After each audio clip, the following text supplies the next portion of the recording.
अध्यक्ष महोदय, या अधिवेशनाचा शेवटचा आणि महत्त्वाचा प्रस्ताव मांडण्यासाठी मी या ठिकाणी उभा आहे. आपल्या महाराष्ट्राला, देशाला विचारांच्या लढाईची अत्युच्च परंपरा आहे. लढाईमध्ये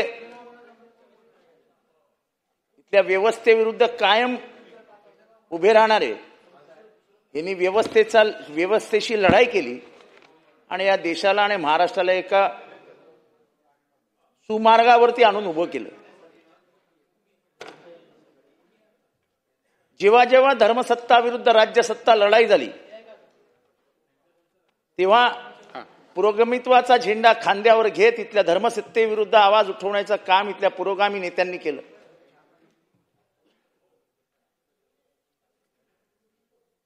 इथे शंभूक असेल, इथले चारवाक असेल, माऊली असतील, संत तुकाराम असतील, फुले असतील, शाहू असतील, आंबेडकर असतील, महात्मा गांधी असतील, दाभोळकर असतील, पानसरे असतील, कलबुर्गी असतील, नाहीतर गौरी लंकेश असतील. पण या महाराष्ट्रामध्ये काल परवा जे झालं ते अत्यंत दुर्दैवी होतं. भर बाजारामध्ये पुरोगामित्वाचा अनेक वर्ष झेंडा खांद्यावर घेणाऱ्या प्रवीण गायकवाड या कार्यकर्त्यावरती, एका नेत्यावरती भ्याड हल्ला झाला. हे सगळं कट कारस्थान रचल्यासारखं दिसतं. अचानक त्यांच्या गाडीला घेराव घातला गेला, त्यांच्या गाडीमध्ये घुसण्यात आलं, त्यांना गाडीतनं बाहेर खेचण्यात आलं, त्यांच्या गाडीवरती वंगणाचं तेल टाकण्यात आलं, त्यांना धक्काबुक्की केली. किंबहुना या विधानसभेच्या माध्यमातून महाराष्ट्राला स्पष्ट सांगू इच्छितो की त्या खून करण्याची योजना होती. एकही पोलीस नाही.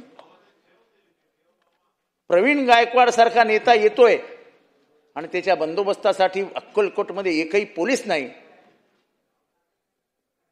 हा स्टेट स्पॉन्सर्ड टेररिझम म्हणतात त्याच्यातला भाग आहे.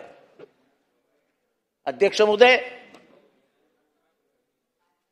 कोण आहे हा दीपक काटे हल्ला करणारा? त्याचा पॉलिटिकल बॅकग्राऊंड काय आहे? काय आहे त्याचं चरित्रण? काय आहे त्याचा इतिहास? तर सख्या चुलत भावाच्या खुनाच्या आरोपाखाली जेलमध्ये गेलेला तो तरुण आहे. मार्ग बिघडलेला आहे, पण तो सध्या एका पक्षाचा सदस्य आहे. त्यामुळे मान सन्मान, पोलिसांचं संरक्षण, भीती हे त्याच्या जवळपासही फिरकत नाही. त्याचं अध्यक्ष महोदय, त्याला विमानतळावर पकडलं. एक रिव्हॉल्वर, 28 काडतुस सगळं बॅगेमध्ये सापडलं. त्याचं बेल ऍप्लिकेशन कोर्टात गेलं. अध्यक्ष महोदय, कोर्टाने ऑर्डर दिली की ह्या माणसाविरुद्ध एकही क्रिमिनल ऍक्टिव्हिटीचा गुन्हा नसल्या कारणाने ह्याला उगाच जेलमध्ये ठेवल्यासारखं आम्हाला वाटतं, त्यामुळे आम्हाला ह्याला बेल देतो आहोत. अध्यक्ष महोदय, याच्यातनं स्पष्ट दिसतं की जो कोणी इन्क्वायरी ऑफिसर होता, जो या रिव्हॉल्वरची चौकशी करत होता, त्यांनी कोर्टासमोर मांडलंच नाही की दीपक काटे हा गुन्हेगार आहे, हा खुनी आहे. खुनाच्या आरोपाखाली जेलमध्ये होता. अध्यक्ष महोदय, अध्यक्ष महोदय, कसलं लावलंय urban Naxal, urban Naxal, urban Naxal? हे अर्बन नाझी आहेत, हे अर्बन नाझी आहेत. अध्यक्ष महोदय, अध्यक्ष महोदय, नाझिझमचा बेसिक फॉर्म्युला की समाजामध्ये दहशत पसरवा, दहशत पसरवणाऱ्यांच्या मागे राजकीय शक्ती उभी करा, जेणेकरून समाजामध्ये भीतीचं वातावरण तयार होईल. त्याची रीतसर सुरुवात महाराष्ट्रामध्ये झाली आहे. अध्यक्ष महोदय, या अर्बन नाझीला जर आपण लगाम घालू शकलो नाही, आपण त्या जनसुधार विधेयकामध्ये आणलं. काय आणलं आपण? तर डावे कडवे विचारसरणी, मी ते विधायकावरती समितीमध्ये बोलत असताना पण सांगितलं होतं की या जगामध्ये जगमान्य अशी विचारसरणी आहे, ती म्हणजे लेफ्ट. आणि ती लेफ्ट विचारसरणी ही फक्त काय भारतात मर्यादित नाही, तर जगभरात अनेक व्यवस्थांमध्ये लेफ्टची विचारसरणी आहे, अस्तित्वात आहे. अख्खं रशिया लेफ्ट विचारसरणीच होते एकेकाळी.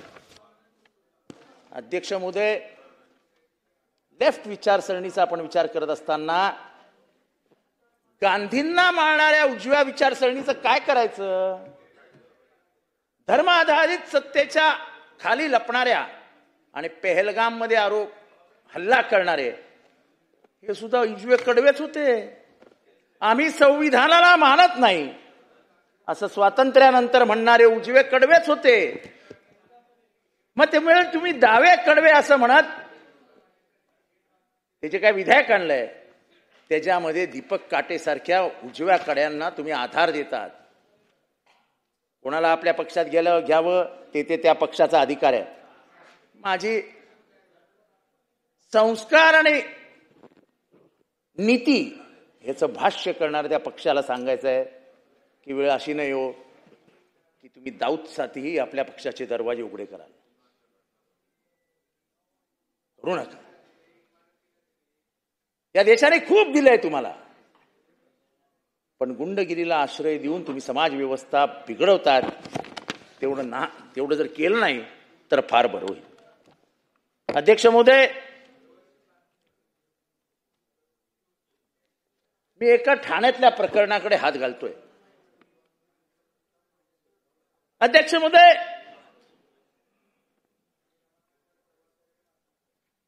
केस नंबर 497 ऑफ 2020, जमील शेख हत्या प्रकरण. कोण आहे हा जमील शेख? अध्यक्ष महोदय, हा जमील शेख मनसेचा लीडर होता, आरटीआय ऍक्टिव्हिस्ट होता, तरुण पोरगा होता, लोकांमध्ये घुसून कामं करण्याची याला सवय होती. त्या विभागात चाललेल्या अनधिकृत बांधकामाविरुद्ध आवाज उचलायचा, तिथल्या स्थानिक नगरसेवकांच्या अनधिकृत कामाबद्दल आवाज उचलायचा. 2014 साली त्याच्यावरती जीवघेणा हल्ला झाला. त्याच्या घराखाली त्याच्या डोळ्यात मिरची टाकण्यात आली आणि मिरची टाकल्यानंतर त्याचे दोन्ही पाय लंगडे करण्यात आले. त्या नवयुवकाने पोलिसांना 164ची जबानी दिली आणि त्याच्यात त्यांनी एका इसमाचं नाव दिलं. सगळं झालं, पण त्या इसमाला पोलिसांनी चौकशीसाठी सुद्धा बोलवलं नाही. कालांतराने 2020 मध्ये जी मी खटला वाचून दाखवला, त्याच जमील शेखची भर बाजारामध्ये दुपारी हत्या करण्यात. मी तो हत्येचा व्हिडिओ कधी आपण भेटलात तर तुम्हाला दाखवीन. साहेब, ज्यांनी गोळी मारली ना, सिंगल शॉट गोळी मारली. म्हणजे अशी एक मोटरसायकल चालली आहे, मागणं एक मोटरसायकल येते, जमील बसलाय, खाटकन त्याच्या हातात अशी रिव्हॉल्वर दिसते, काट मारतो, इथे लागते, जमील पडतो. बाजारातल्या लोकांना पडल्यानंतरही कळलं नाही की जमीलला गोळी लागलेली आहे. किंबहुना जेव्हा पहिल्यांदा माझ्याकडे व्हिडिओ आला तेव्हा जमीलच्या मित्रांना मी फोन केला, अरे उसको कुछ लगा क्या रे? तेव्हा मित्रांनी मला रडत रडत सांगितलं, साहब लगा नहीं, गोली गई है सर में. गोळी मारून आरोपी फरार झाले. अध्यक्ष महोदय, याच्यात काही अधिकाऱ्यांचं कौतुक करावं लागेल की त्यांनी या प्रकरणाचा व्यवस्थित छडा लावला आणि थोड्याच दिवसात एक सोनू नावाचा पोरगा ज्यांनी गोळी मारली होती, इरफान सोनू शेख, याला अटक केली. 23/11/2020 ला ही अटक झाली. ही अटक झाल्या एसटीएफनी जी पहिली जबानी घेतली, पहिली त्याच्याकडनं माहिती घेतली, या इरफानने एसटीएफ यूपीला सांगितलं की हा खून करायला मला ओसामा आणि ज्याने आधीनं जी ह्याच्यावर हल्ला केला होता जमीलवा, त्या इस्माचंच नाव घेतलं आणि सांगितलं या आकानी आम्हाला खून करायला सांगितलंय. हे आका प्रकरण संपत नाही बरं का दस साल आहे. हे आका प्रकरण चालू आहे. मी अजून येणार आहे आकांवर. आज आयला पहिला पुरावा इरफानला आणण्यात आलं. आता एसटीएफ तर काय मॅनेज होत नाही. एसटीएफनी प्रेस रिलीज काढून टाकली. इरफानने आल्यावरती 164 खाली जबानी दिली कोर्टासमोर जाऊन की हे काम आम्हाला त्याच आकानी करायला लावलंय. त्या आकाचं नाव घेऊन जबानी झाली. 164 निवेदन झालं. कोर्टासमोर सांगण्यात आलं. अध्यक्ष महोदय, त्याच्यानंतर ही सुपारी अजून दोघांना देण्यात आली होती. त्यांचं नाव बैद्यनाथ आणि देवीलाल. त्या दोघांनी सांगितलं, साहेब आधी ही गोळी मारण्याच्या आधी, की आम्हाला ही ओसामानी सुपारी दिली होती. आम्ही जमीलच्या घराची रेकी केली होती. पण त्याच्या घरासमोर सीसीटीव्ही कॅमेरे असल्यामुळे आम्ही 3 दिवस एरियात राहिलो. पण आमची गोळी मारण्याची हिंमत झाली नाही. पुढे जाऊन ते सांगतात की हा काम आम्हाला त्याच आकानी करायला लावलं होतं. पण त्यांनी सुपारी वाजवली नाही. कॅमेरे होते म्हणून निघून गेले. सुपारी फिरली. ओसामानी ती सुपारी इरफान नावाच्या शार्प शूटरला दिली आणि इरफानने येऊन गेम वाजवला. त्याच्यानंतर पैशावरनं अडचणी निर्माण झाल्या. ओसामाला कबूल केलेले पैसे मिळाले नाही. ओसामाला पळवून बँकॉकला पाठवणार होते. ओसामाला बंगला बांधून देणार होते. ते काहीच न झाल्यामुळे ओसामाने व्हिडिओ पाठवला आणि ओसामाने त्यात सांगितलं की आका आणि आकाचा छोटा आका या दोघांनी आम्हाला एक काम दिलं होतं आणि मी काम केलं आणि माझ्याशी खोटं बोलले. मला शब्द दिला होता बँकॉकला पाठवण्याचा, मला शब्द दिला होता घर बांधून देण्याचा, तो कुठलाही पूर्ण केलेला नाही. उद्या जर माझा एन्काउंटर झाला, उद्या जर माझा येता जाता कुठे माझा मृत्यू झाला, तर ह्याला जबाबदार हा आका आणि छोटा आका आहे. सुधीर चव्हाण नावाचा एक प्रत्यक्ष साक्षीदार, त्यांनीही 164 स्टेटमेंट दिलं. त्यांनीही सांगितलं, आकाचं नाव घेतलं, आकाच्या भावाचं नाव घेतलं. 16 पैकी 6 जणांनी 164 स्टेटमेंट दिलं, आकाचं नाव दिलं, आकाच्या भावाचं नाव दिलं. एवढंच नाही अध्यक्ष महोदय, मृत्यू झाल्यानंतर, त्याची हत्या झाल्यानंतर जमीलची बायको स्थानिक आमदारांना घेऊन, स्थानिक आमदारांना, आपल्या लक्षात आलं स्थानिक आमदार कोण असतील, संजय केळकर साहेब यांच्या मदतीने देवेंद्र फडणवीस साहेबांपर्यंत पोहोचले. तेव्हा देवेंद्र फडणवीस साहेब हे विरोधी पक्षात होते.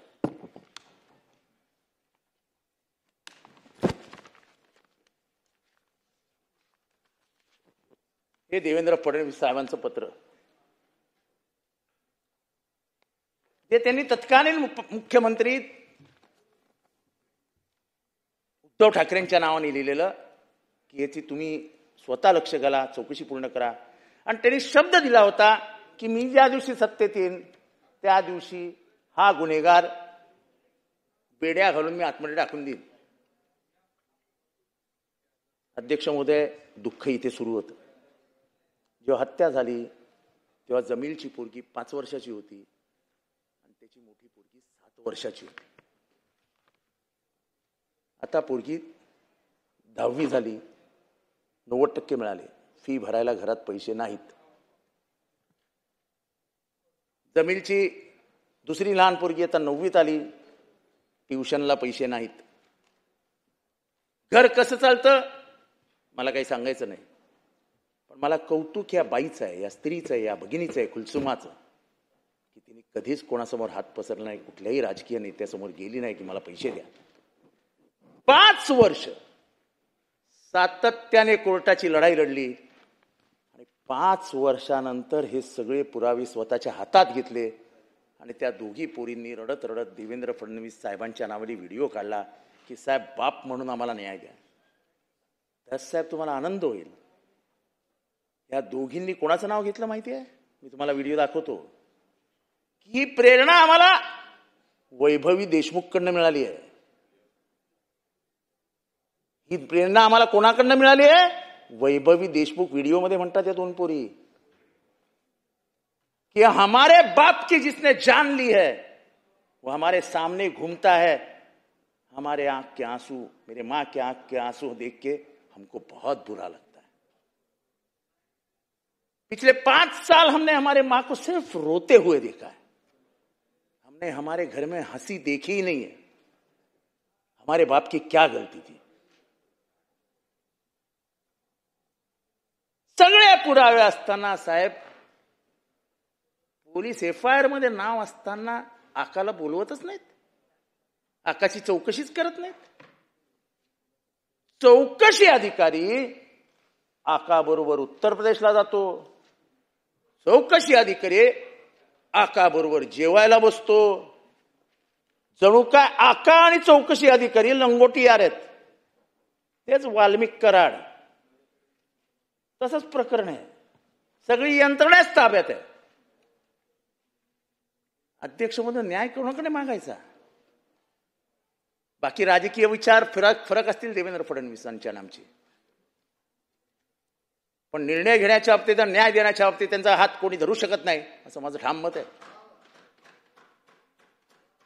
अध्यक्ष महोदय, आपल्या अध्यक्ष महोदय, मी तेव्हाही वैभवीच्या वेळेस पण बोललो होतो की अध्यक्ष साहेब, मुख्यमंत्री महोदय, तुमच्यातला बाप जागा करा. तुम्हाला मुलगी आहे. त्या जमीलच्या 2 पोरी जर तुमच्याकडे आशेनी अश्रू ढाळत न्याय मागतायत, न्यायाची भीक मागतायत, तर तुम्ही बापाच्या जागेवर आहात. तुम्ही मायबाप सरकार आहात. कोण पोलीस? अध्यक्ष महोदय, मास किती आहे बघायचं आहे.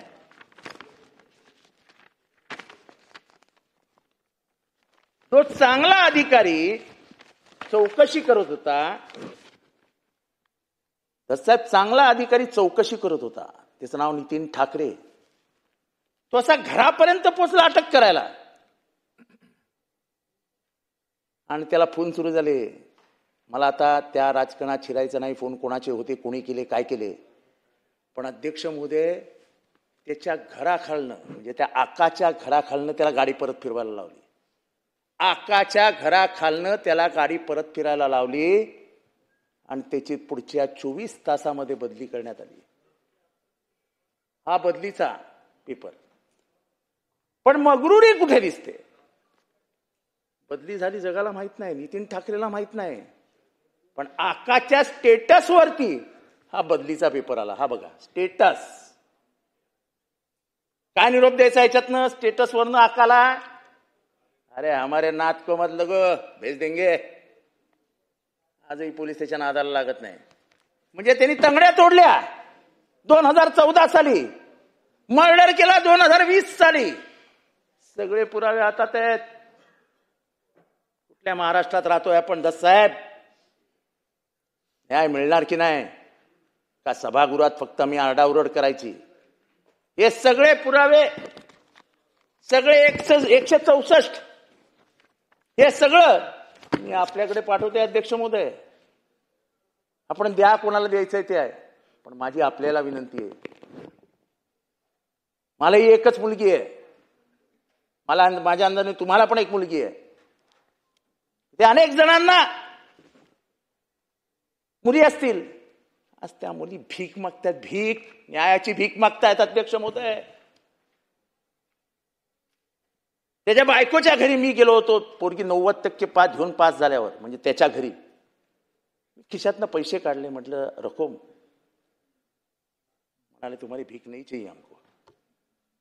अगर तुम्हारे में दम है, तुमने तो कभी तुम्हारा मुंह नहीं खोला है साहब, मुंह खोलो. हमको देखना है तुम. अगर संतोष देशमुख के बारे में बात कर सकते हैं तो क्या जमील तुम्हारा आदमी नहीं था? शर्मेने माझी मान खाली घातली.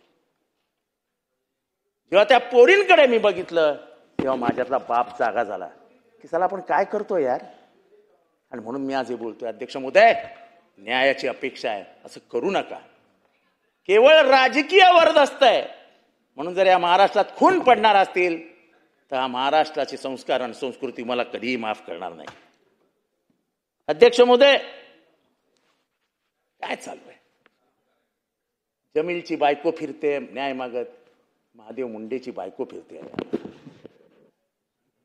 कोण होता महादेव मुंडे? काय त्याचा गुन्हा?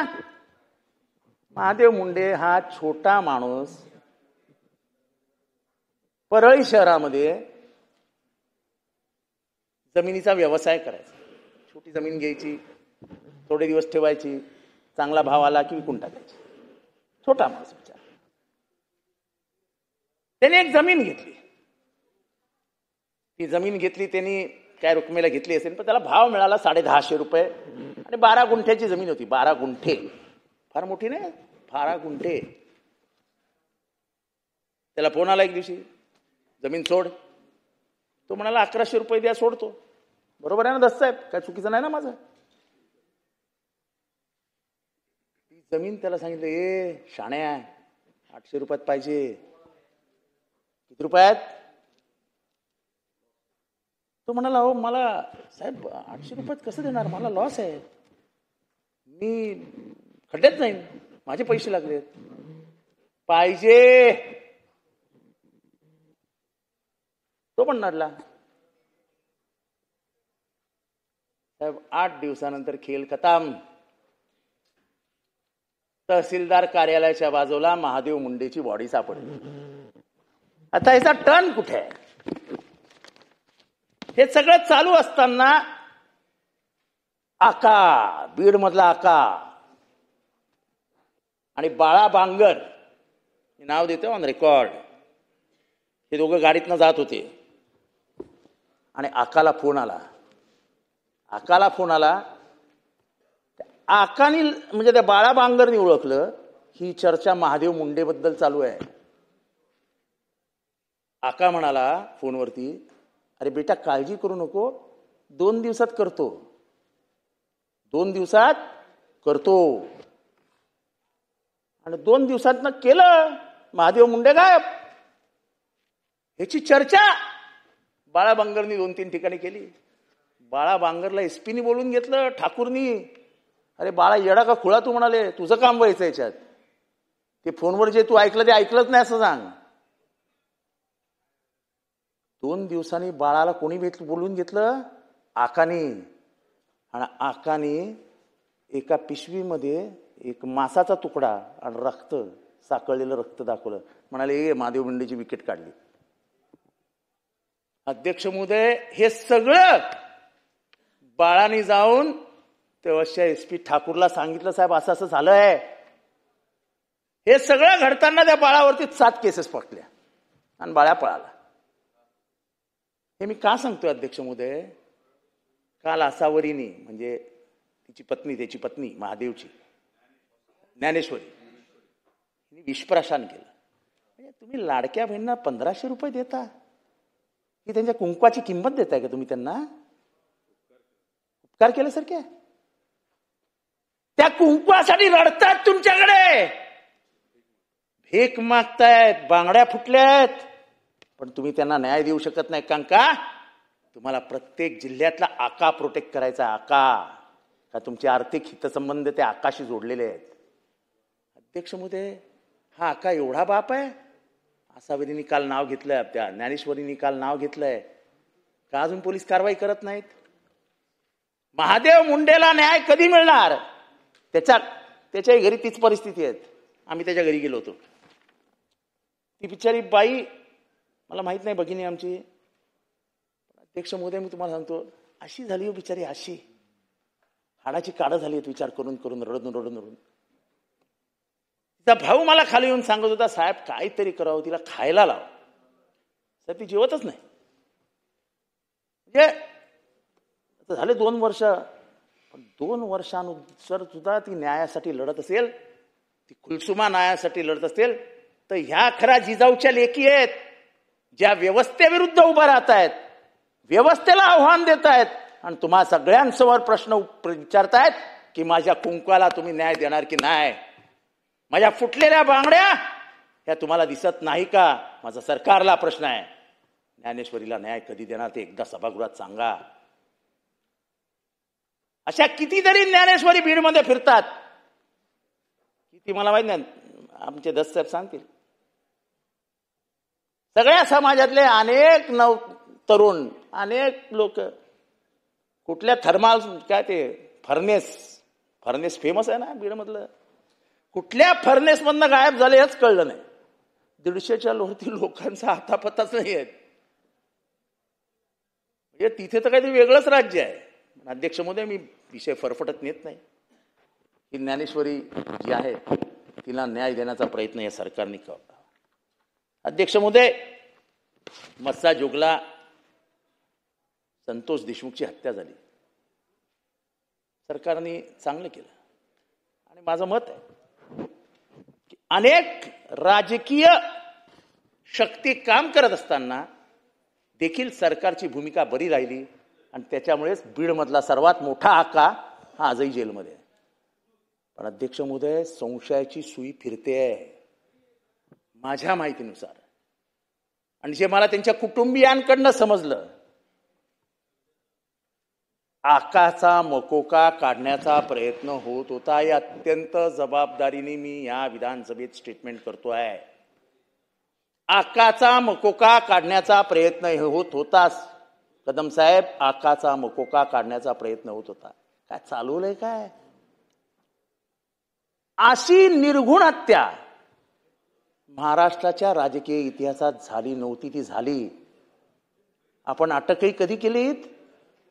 जेव्हा फोटो व्हायरल झाले तेव्हा आम्ही बघितलंय.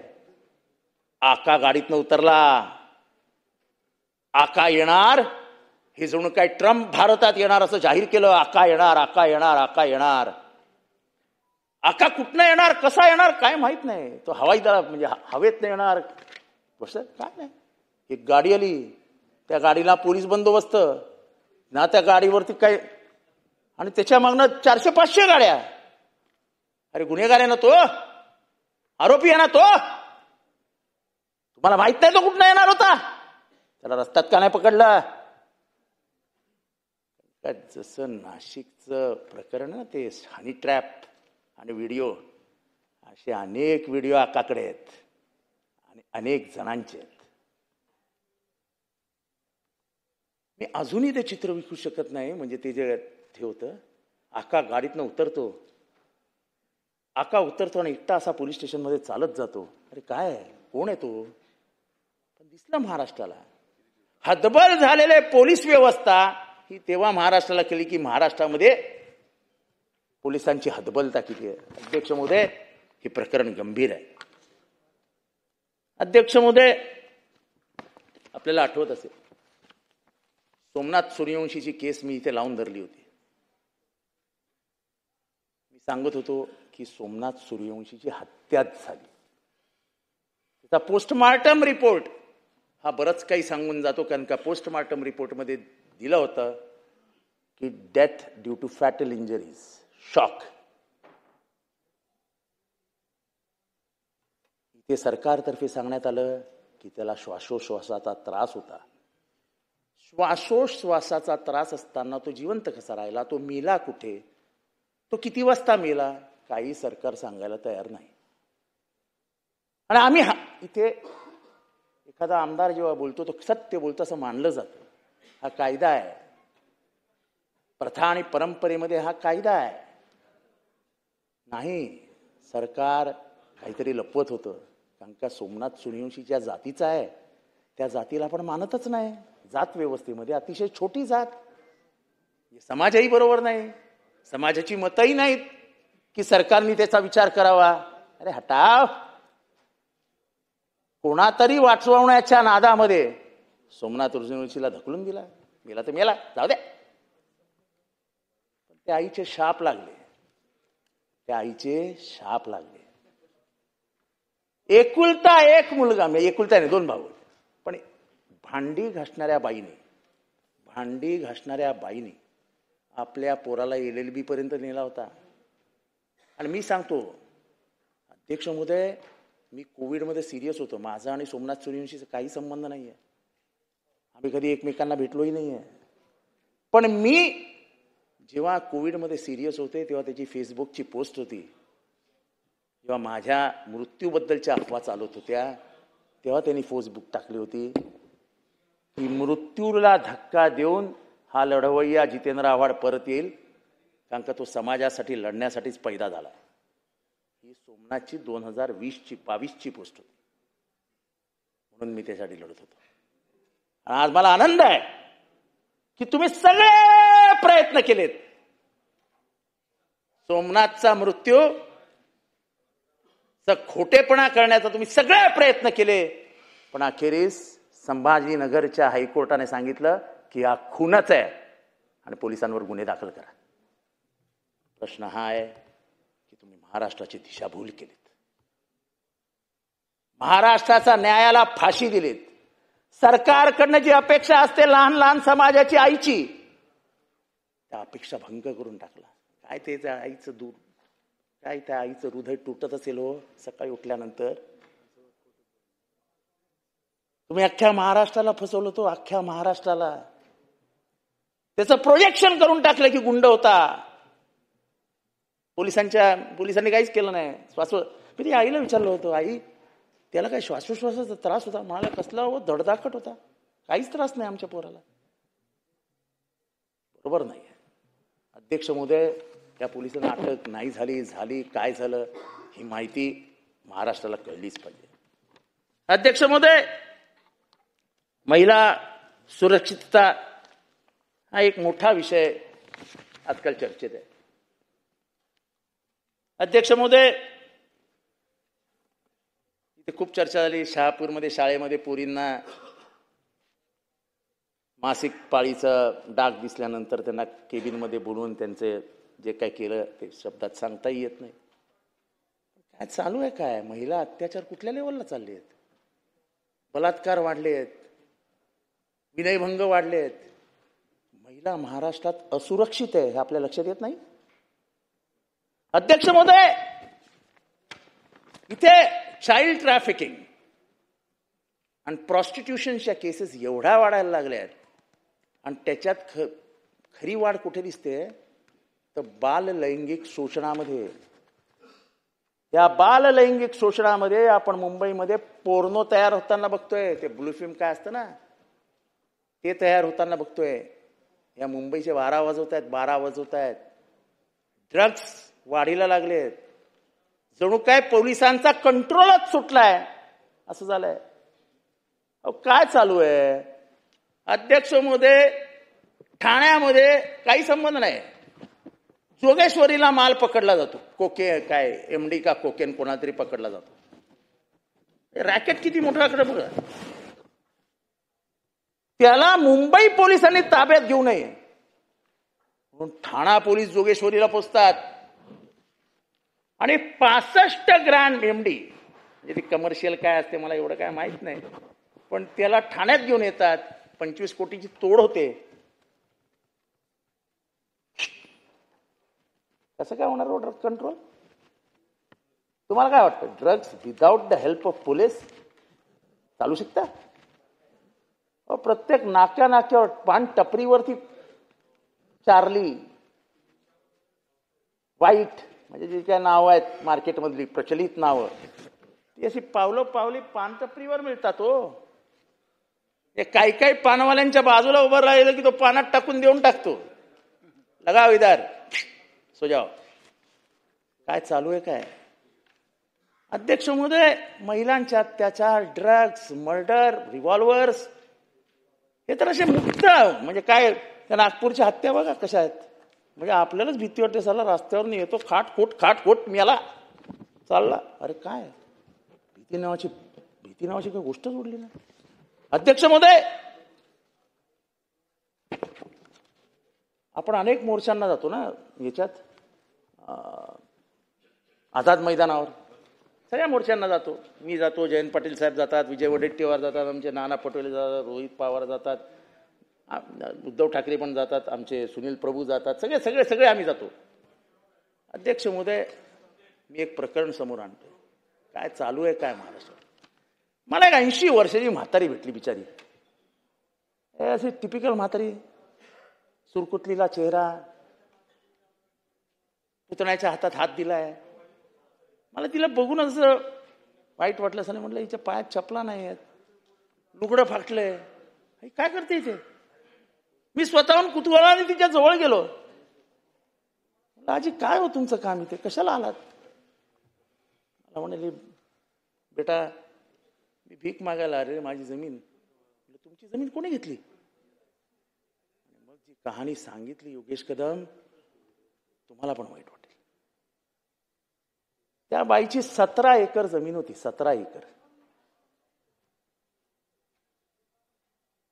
तिचा पती, ज्याला आपण गावरान भाषेमध्ये दादला म्हणतो, तिचा दादला 10 वर्षापूर्वी वारला होता. पण तिच्या जमिनीवर गिधाडांची नजर पडेल त्याची पुसटची कल्पनाही नव्हती तिला. एक दिवशी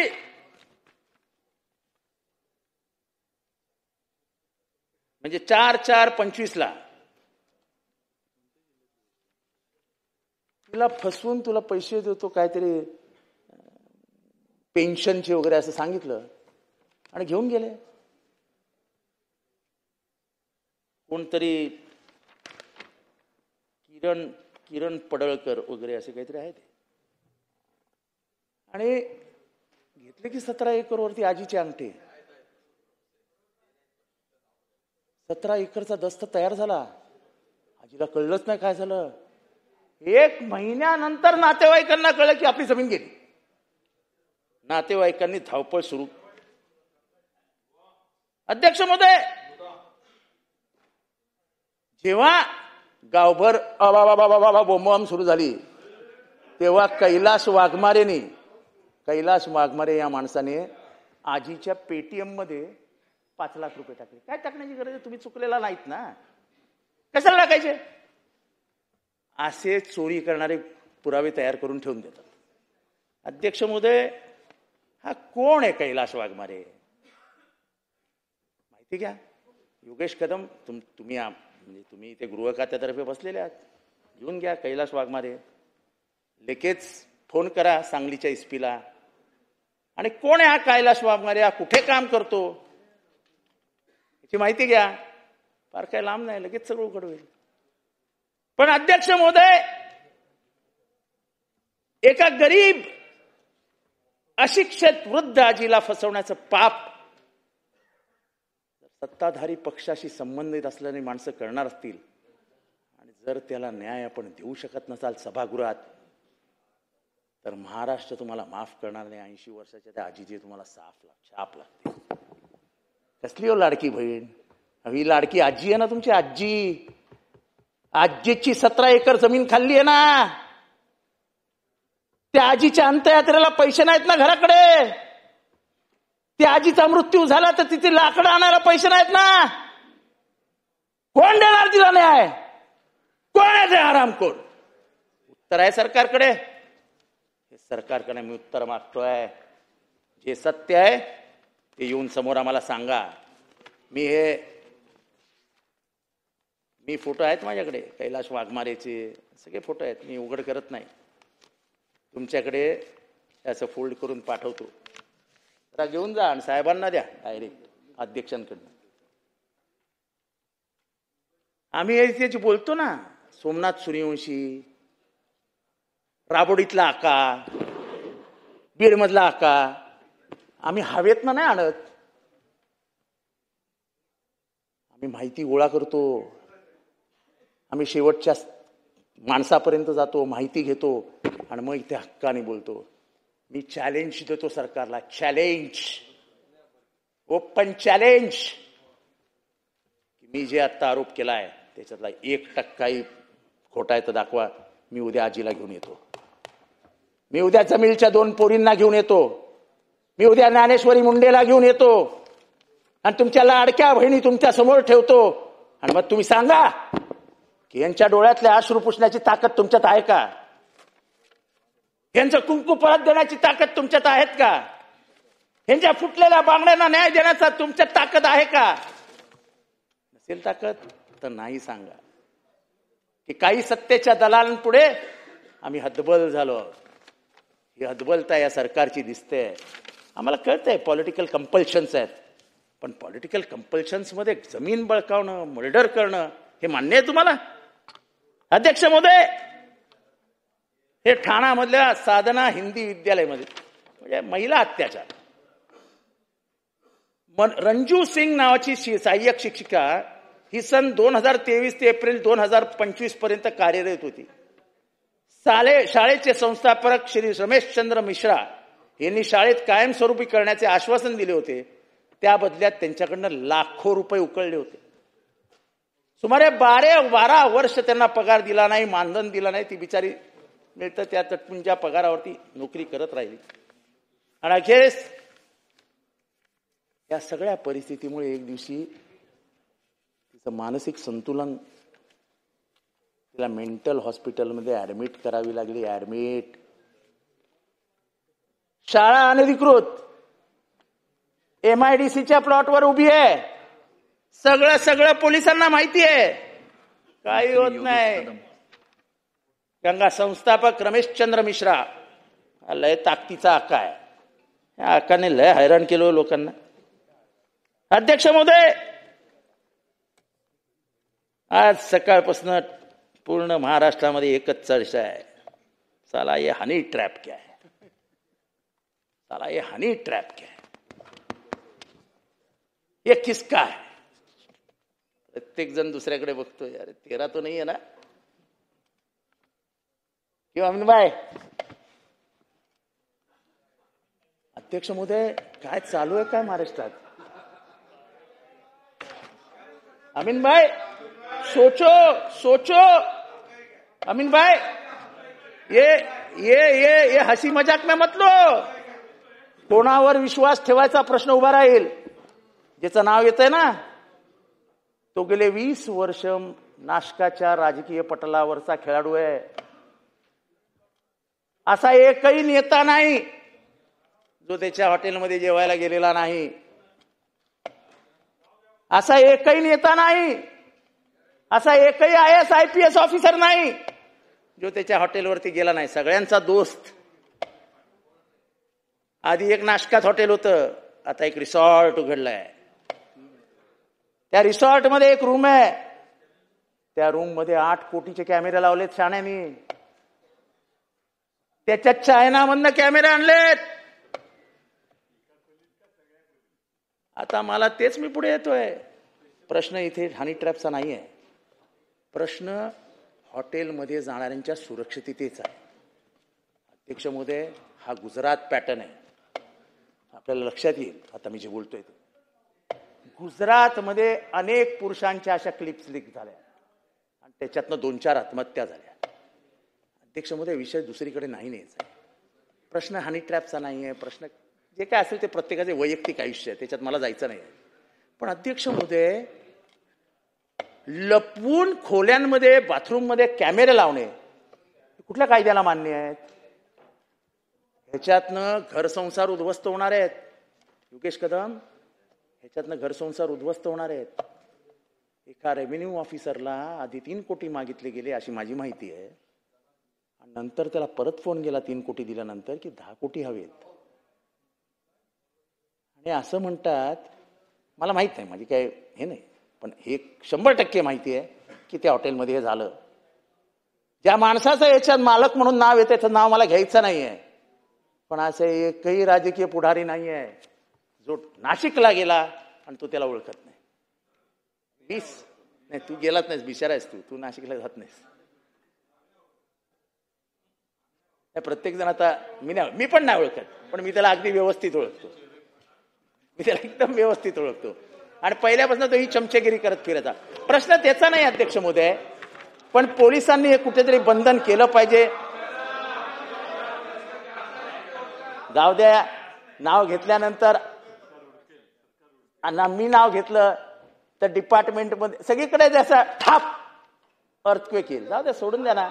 प्रश्न आम्हाला एवढाच विचारायचा आहे आणि सरकारला आम्हाला एवढंच सांगायचं आहे, हे बंद करा. हा जो कोण हलकट आहे ना, जो हे धंदे करतोय, मैत्रीचं नातं दाखवतो, हॉटेलमध्ये बोलवतो, 5 स्टार सगळ्या सोयी करून देतो, स्पा, मसाज वगैरे सगळं करून देतो, आणि नंतर 1 वर्षाने दाखवतो, हे घ्या अध्यक्ष. नाही, त्यांना जाऊन योगेश कदमना जाऊन भेटून सांगणार आहे कोण आहे तो. त्यांना पण माहिती आहे, त्यांनी सकाळी उत्तर दिलं ना, चौकशी करतो, कॉम्प्रोमाइज झालंय. ते कॉम्प्रोमाइज कोणामध्ये झालं? कॉम्प्रोमाइज कसलं कॉम्प्रोमाइज आहे? योगेश कदम कसलं कॉम्प्रोमाइज झालं? किती वर झालं? कितना रोकड़ा लिया, कितना रोकड़ा दिया, किसको दिया? ये माल का कमाल है, ये माल का कमाल है. इसमें सिर्फ झोल है, झोल. झोल को मत बचाओ, झोल को मत बचाओ. जे काय झालं असेल ते राहू द्या. पण अध्यक्ष महोदय, जे काय घडते ते अतिशय डेंजरस आहे. माझी सूचना आहे, आणि ही मनापासून करतोय मी, की पोलिसांना हे चेक करायला सांगा की कॅमेरेज कुठे कुठे लागलेले आहेत. अनेक हॉटेलमध्ये अशा अनेक फिल्म्स काढल्या जातात. असं आहे की यंगस्टर्स असतात, मला ते बोलायचं नाही, परत त्याच्यावरून एक नवीन कॉन्ट्रोवर्सी तयार होईल. पण आपल्याला नवतरुणांचे, हॉटेलमध्ये जाणाऱ्या सगळ्यांचे आयुष्य सुरक्षित ठेवावे लागतील, ही आपली जबाबदारी आहे. अनेक फॉरेनर्स येतात, अनेक जण नाशिकला जातात. पुण्यनगरी नाशिक, गोदावरीच्या नावाने ओळखणारी जाणारी नाशिक, पंचवटीच्या नावाने ओळखली जाणारी नाशिक, काळारामाच्या मंदिराच्या नावाने ओळखली जाणारी नाशिक, राम मंदिराच्या नावाने ओळखली जाणारी नाशिक, रामाच्या स्पर्शाने पुनीत झालेली, पावन झालेलं नाशिक बदनाम कशामुळे होत आहे? तर बेफिल्म काढले गेलेत म्हणून, हनी ट्रॅपमुळे नाही हो. नाशिक फार मोठी पुण्यनगरी आहे. तुमचा माझा कुंभमेळा तिथेच भरतो 12 वर्षानंतर. योगेश कदम साहेब, तुम्ही प्रतिनिधित्व करता, तुम्ही आज हाऊसमध्ये बसले आहात होम म्हणून. बघा, हे लक्ष घ्या, लक्षात घाला. हा, कुंभाच्या आधी हा मेळा स्वच्छ करून घ्या. कुंभमेळ्याची स्वच्छता नंतर करा, हा कुंभ स्वच्छ करून घ्या. अध्यक्ष महोदय,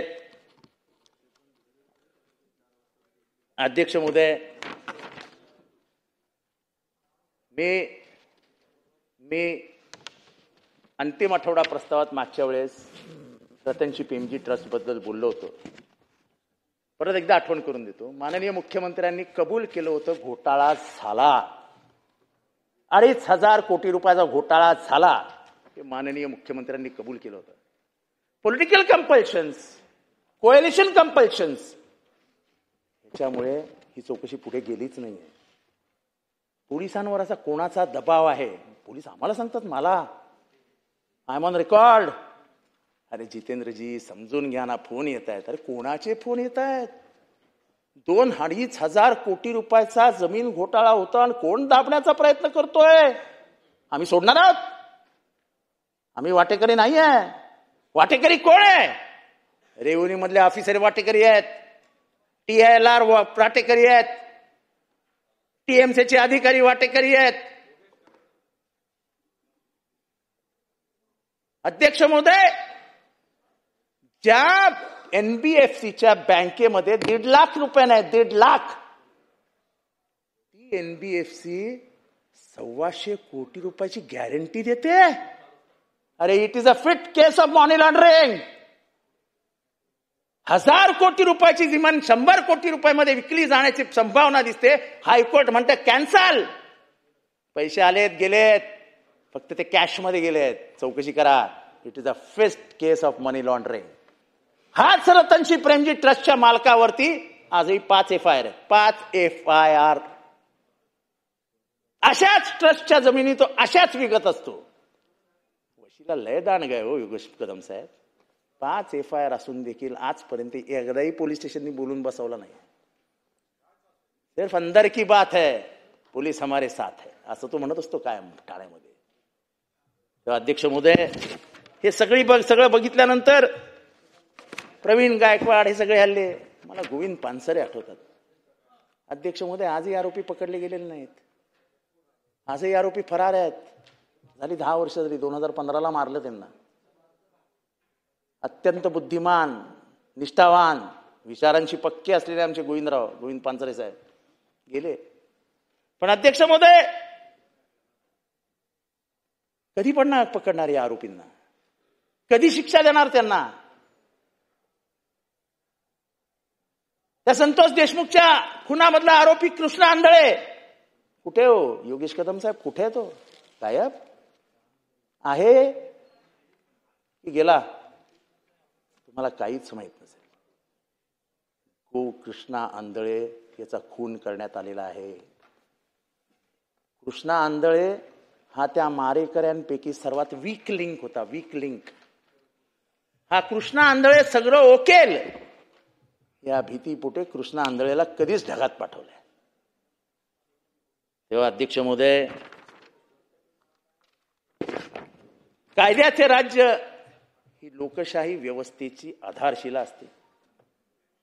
समाजातील प्रत्येक महिलेला, स्त्रीला, भगिनीला, पुरुषाला सन्मान मिळावा, न्याय मिळावा, समानतेची वागणूक मिळावी, प्रत्येकाने कायद्याचं पालन करावं एवढंच अभिप्रेत असतं.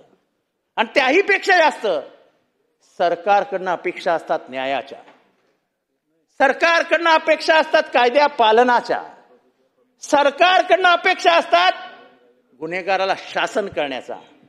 जर सरकारच गुन्हेगारांना पाठीशी घालायला लागलं, जर ज्ञानेश्वरीला आजही भीक मागावी लागत असेल, जर कुलसुमाला आजही न्यायासाठी भीक मागावी लागत असेल, तर मग सरकार काय करतंय? अरे ते मायबाप आहे की स्वातंत्र्य बाप हा राज्य व्यवस्थेमध्ये घुसलाय? एवढंच मला विचारायचंय. आम्हाला न्याय हवाय.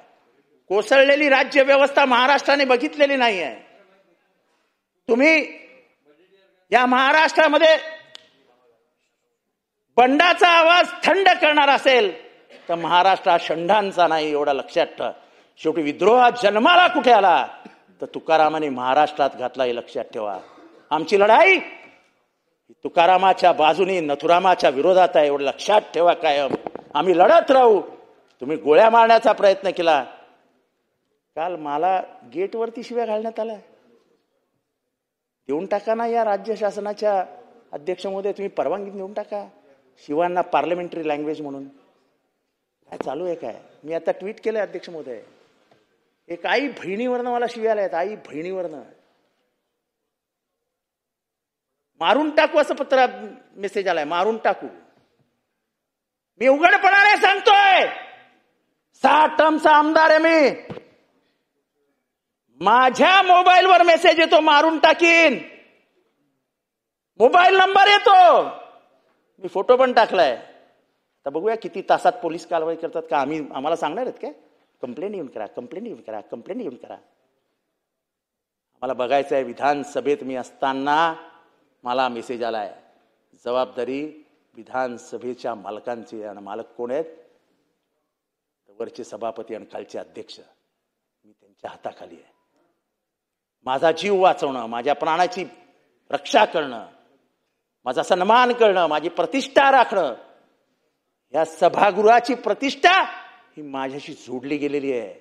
तुम्हा सगळ्यांच्या प्रतिष्ठेचा प्रश्न आहे. तुमच्या सगळ्यांच्या प्रतिष्ठेचा. आई बहिणीवरनं शिव्या देता, धमकी देता. अरे ते आहे, धमकीला घाबरणार आहेत का मी? अरे आयुष्यभर कफन बांधूनच फिरतो साहेब. धमकी कोणाच्या बापाची ऐकणार नाही. आम्ही गांधींचे पाठीराखे आहोत. गांधींचे. मरते दम तक जो विचारधारा से चले हैं उसी विचारधारा पे चलेंगे, शरणागती नहीं पत्करेंगे. तेव्हा एवढंच बोलतो.